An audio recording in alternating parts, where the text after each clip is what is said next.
మిత్రులారా, దుర్యోధనుడు ఇప్పటి వరకు పాండవుల సైన్యంలో ఉన్న వీరులను ప్రస్తావించాడు. కానీ ఇక్కడ ఆగలేదు.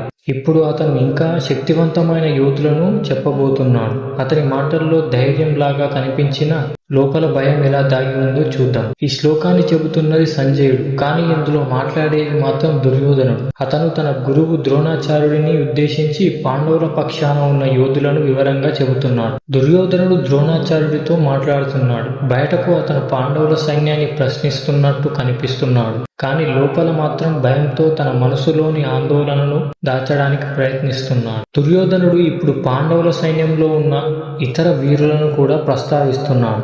దుష్టకేతు అంటే చెది రాజ్యానికి రాజు, ధర్మపరుడు మరియు ధైర్యవంతుడు. రెండవది చేగితానుడు, యాదవ వంశానికి చెందిన వీరుడు, శ్రీకృష్ణుని విశ్వాస పాత్రుడు. తర్వాత కాశీరాజు, ధైర్యం, శౌర్యం, యుద్ధ నైపుణ్యం కోసం ప్రసిద్ధుడు.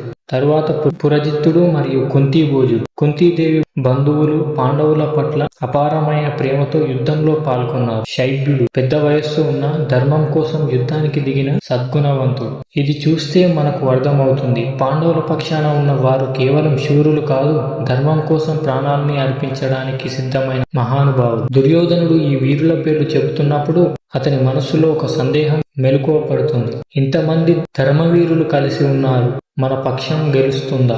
దుర్యోధనుడు బయటకు ధైర్యంగా కనిపించినా అతని నోట మాట్లాడింది భయమే. ఎందుకంటే పాండవుల పక్షంలో ఉన్న ప్రతి యోధుడు ధర్మం కోసం యుద్ధం చేస్తున్నాడు. కానీ దుర్యోధనుడు లోభం కోసం, అహంకారం కోసం యుద్ధం చేస్తున్నాడు. ధర్మ పక్షాన ఉన్న వారికి కృష్ణుడు ఉంటాడు, అధర్మ పక్షాన ఉన్న వారికి కేవలం ఆయుధాలు మాత్రమే ఉన్నాయి. ఈ శ్లోకం మన జీవితానికి ఒక గొప్ప పాఠం. మన జీవితంలో మనకు వ్యతిరేకంగా ఉన్న వాళ్ళు ఎంత శక్తివంతులైనా మనస్సు సత్యం, ధర్మం పక్షాన ఉంటే మనకు దివ్య శక్తి తోడుగా ఉంటుంది. పాండవుల శక్తి ఆయుధాలలో కాదు, వారి ధర్మ విశ్వాసంలో ఉంది. దుర్యోధనుడు భయపడింది అదే, ఆ ఆత్మబలం. ఈ శ్లోకం మనకు చెబుతుంది, ధర్మం కోసం పోరాడే మనిషికి భయం ఉండదు, అధర్మం కోసం పోరాడే మనిషికి శాంతి ఉండదు. విజయం శస్త్రాల్లో కాదు, సత్యంలో ఉంటుంది. కృష్ణుడు నీ పక్షాన ఉన్నాడంటే గెలుపు ఖచ్చితంగా వరిస్తుంది. ఇదే భగవద్గీత 1వ అధ్యాయం 5వ శ్లోకంలోని ఆంతర్యం. దుర్యోధనుడు ఇంకా పాండవుల సైన్యంలోని మహావీరులను ప్రస్తావిస్తూ తన భయాన్ని దాచడానికి ప్రయత్నిస్తున్నాడు. తరువాత వీడియోలో